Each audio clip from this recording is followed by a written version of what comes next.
Uncatchable. Freedom as it is. Episode 6. Looking for more answers.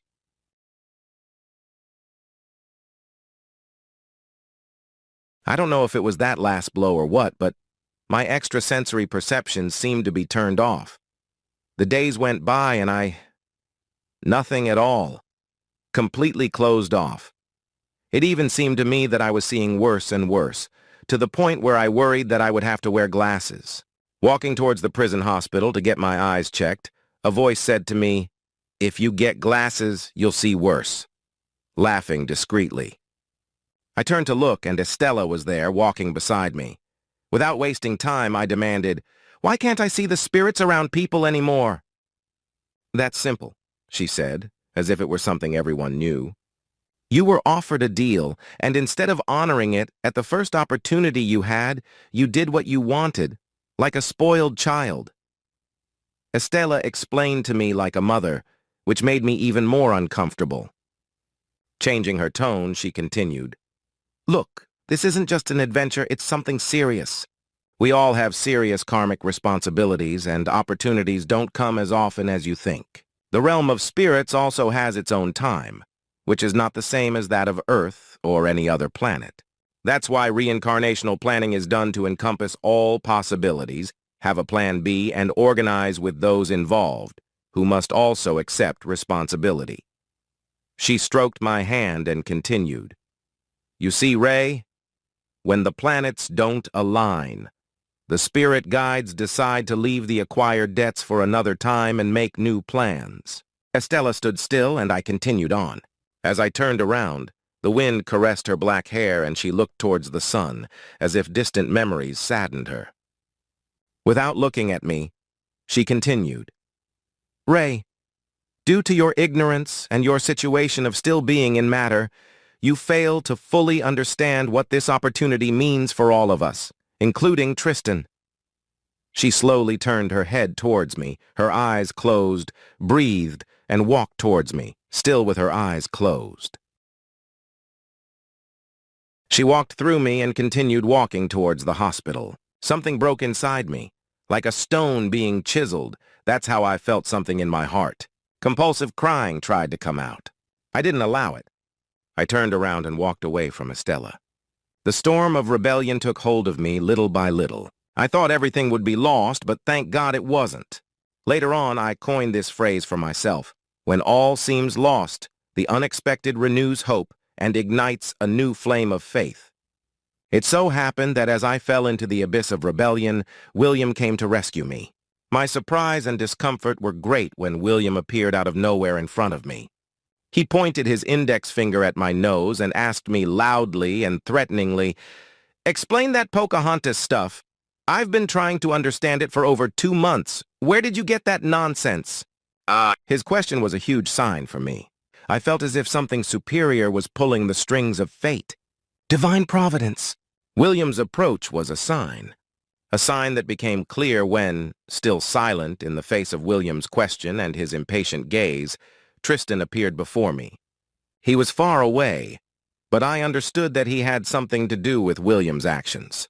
Now everything was in my hands. The decision to take the opportunity or let it go. The saying would be confirmed once again. Free will is law. William was in front of me, waiting for my answer. I looked at him and let myself go.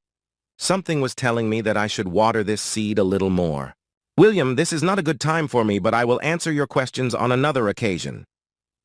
As I finished my sentence, I tried to understand what had just happened. "I don't speak like that. What is going on here?" A warm and soothing feeling enveloped me as William walked away with a frown on his face. I looked down at the ground, shaking my head, feeling like I had enough for one day. I finished my silent complaints by looking up at the sky, and to my surprise, saw Estella on the roof where William and I had been a moment ago. Now I was angry again. "These two are manipulating us like puppets," I said in a grumpy, low voice. Despite all of this, it showed me that I still knew very little about spirits and their relationship with the physical world. My curiosity had been sparked. I headed to the library, where I had no trouble finding some books that I took back to my cell. It should be noted that no one was there to tell me which books to read, which only further demonstrated the spirit's superior strategic abilities. I liked it. The books remained there waiting, and as if my actions had been the right ones that night, I was able to consciously leave my body. This time, I wandered through the prison more calmly, and reaffirmed my information and plans to escape. Yes, these ideas and desires remained within me, as if they were coming from somewhere else. Déjà vu. I repeated my steps and observed similar situations. Estella was watching over William, and this time they were both in spirit form in the cell, chatting and preparing for an excursion. As I watched the situation in the same way that Harry Potter would, Estella transformed into a sphere resembling a baseball and came to my side, then quickly resumed her humanoid form in less than a second. "Ray, I'm taking William for a walk to recharge his strength in the higher spheres of the planet. We'll talk later." They were gone in less than a minute. I sighed with love. A little scared, I looked at myself and said, "But Ray, you're acting like a sissy. Stand up straight and regain your pride." It was around 4 in the morning, and my journey through the prison while out of my body was very enjoyable, profitable, and informative. I inspected some places more deeply: the laundry room, the kitchen, and the offices. The vast majority of them had large black spheres with tentacles that appeared to be breathing in the upper corners, between the ceiling and the walls. I couldn't stop being surprised. Black threads, a mixture of spiderwebs and wool threads, moved everywhere, very transparent but clearly material. Those creatures, which looked like spheres with tentacles, appeared to breathe and feed on those black and gray threads. My curiosity got the better of me, and I began to follow one of these threads that had more substance and was easier to distinguish. I traced it to one of the guards, one of the prison's worst characters. He wasn't the most physically aggressive, but he did wield a leadership influence among the guards. I wondered why so many dark shapes and threads were emanating from him. In a short amount of time, I obtained some answers when one of his colleagues brought him a coffee. "Brian, here's your coffee," the guard said as he looked at the security screens, reaching out with the cup to Brian, the guard. Brian was glancing at his cell phone when he stretched his arm with an open hand and, accidentally hitting the cup, spilled hot coffee on his hand. "Ouch! Are you an idiot? Can't you see what you're doing?" He reprimanded the guard who brought him coffee with force and anger. At that moment, I understood something about how this worked. As soon as he burned his hand, Brian was embraced by a black humanoid form with dark red and green dots. The red shone brightly, and the green spread throughout his body. As soon as Brian spoke, it seemed like an explosion that released dark and unpleasant energy from Brian's heart, then moved to his mind. From there, the black and gray threads flooded the room, resembling storm clouds, and gradually drawn to those black tentacled spheres and absorbed. Brian was left satisfied, and the humanoid embracing him felt a kind of pleasure that I couldn't understand, and then disappeared, but not completely. I sat for a minute to absorb what I had just seen. It was enough for a day. I said to myself, "Let's keep walking." I got up, and as I started walking, I noticed that my feet were lighter. Although I could not fly, I realized that now I could glide, which gave me great speed.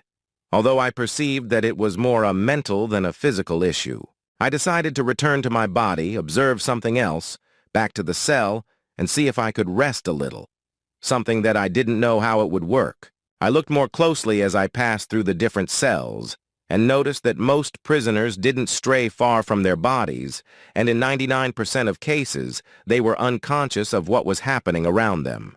I couldn't resist, and, as I'm no saint, I decided to try something. I approached my neighboring cellmate, Thomas, who was out of his body doing unspeakable things with several spirits. In other words, a spiritual orgy, and tried to communicate. "Thomas! Stop it now! I'm your mother!" Instantly, Thomas recoiled, looking at his sinful friends. To myself, I was cracking up with laughter. Thomas looked around and didn't see me, which I found very strange, and would ask Estella later. The opportunity was ripe for a good moment of fun. "Thomas, We never raised you like this. You embarrass me before God." His reaction was more intense. His head seemed like a spinning top, looking around and shouting, "Who is bothering me?" The spirits with him looked confused and eager. "Thomas, come with us and enjoy." They invited him sensually. I had to deliver the coup de grace to make my experiment productive. "Thomas, Thomas, what have they done to you?" I said in a sorrowful voice. I thought I would pee from laughter. Thomas shook off all the spirits that were with him, pushing and expelling them from the cell with kicks. The mini-horde looked at each other and decided to leave, thinking that Thomas had gone crazy. "Thomas, why do you make me suffer?" At that moment, Thomas woke up in his body, sweating and panting with his eyes open and sitting on the bed. My laughter was uncontrollable, but it had a tragic break. My actions didn't go unnoticed by Thomas's disincarnate family members, and I felt a tap on my right shoulder. "Excuse me, friend, may I ask why you are making my son suffer?" When I turned around, I recognized Thomas's father's features looking straight into my eyes. I tried to explain my motives to him, to which he replied, "To prove your point. It was necessary to scare him in that way," and immediately said, "I'm sorry, but now I need to help my son. I hope you're proud of your actions." The last thing I could see was his hand touching my silver cord, and I felt a painful electric shock. I instantly opened my physical eyes. I recognized myself back in my body, but I couldn't move. The father of Thomas approached my face and said, "You must reflect on your actions. You will stay like this until dawn." I had what I later learned was sleep paralysis, where I was fully conscious but unable to move my body at all. Thomas's father words came true, and I thought about my actions. Contrary to what one might expect, I couldn't stop laughing at everything I did to Thomas, even though I remained immobile. The more I remembered, the harder I laughed.